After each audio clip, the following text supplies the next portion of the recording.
Welcome to the Deep Dive. Good to be here. Today we're digging into some recent statements from Israeli Prime Minister Benjamin Netanyahu. This is mostly based on a BBC News report looking at Gaza. Right. And the goal is to really unpack what's being said, the context the report gives us, and maybe what it signals for the future. Exactly. You want the key info quickly, so let's get straight into it. Okay, well, what strikes me first is how Netanyahu seems to be blending these military claims with really clear long-term aims. Well, the humanitarian picture gets worse, and the world is watching. That's what the report highlights. Precisely. Okay, so the big headline. Netanyahu suggesting Hamas leader Muhammad Sinoir has probably been killed in an airstrike.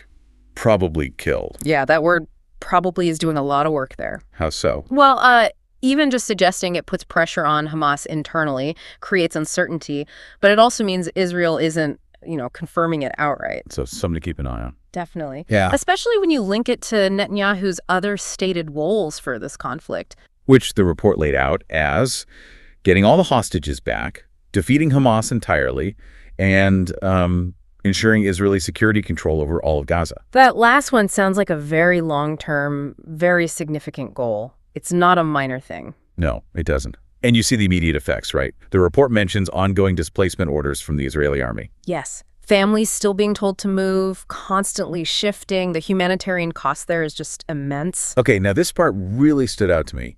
Netanyahu apparently referencing a Trump plan, saying something like, we're implementing the Trump plan. Gaza residents who want to leave will be able to leave. Yeah, that was the quote mentioned. What does bringing Trump into it suggest? Well, it seems to signal an openness, maybe an endorsement of the idea that Gazans might leave the territory. That's a hugely controversial idea, obviously. Raises all sorts of questions about Gaza's future. Absolutely. And it connects to this immense international pressure the report talks about, pressure on Israel to stop the fighting. And the recent aid issues seem to feed into that pressure cooker, right? The blockade causing friction, even with allies like the UK. Yeah, that's a key point. The aid situation itself. The report said over 100 trucks got in recently. Sounds good on the surface. What? But the report continues, aid agencies apparently couldn't get clearance to actually retrieve the aid and distribute it. So it's there, but it's not getting to people. That seems to be the bottleneck described, which then leads into this really stark accusation mentioned in the report. From a development minister visiting the West Bank. Yes. Accusing Israel of, and this is a direct quote referenced, using hunger as a weapon of war, describing it as a deliberate decision, not some natural event. Wow.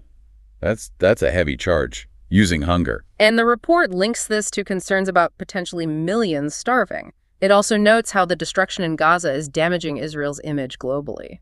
So there's a diplomatic cost, a perception cost. There seems to be. And Netanyahu's reported response to that criticism is quite blunt. What did he say? The report suggests he views Britain's criticism, for example, as being influenced by its Muslim minority and, his words, fake propaganda from Hamas.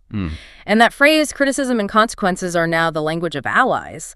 That really signals a potentially tense shift in diplomatic relations. So allies are speaking more forcefully now. It seems that way, based on the report. And the final word on the aid situation was pretty bleak, too. What was the conclusion there?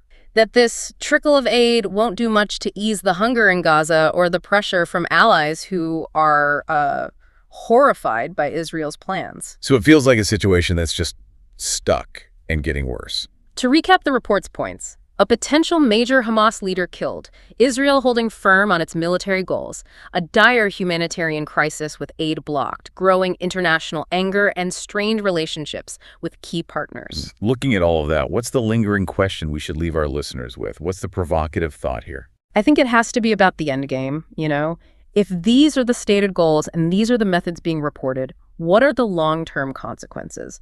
Not just for Gaza or Israel, but for how international conflicts are handled, how aid works, the very norms we operate under. Right. What unforeseen ripple effects might come from all this, as the report seems to imply. Exactly. What happens next, and what are the costs down the road?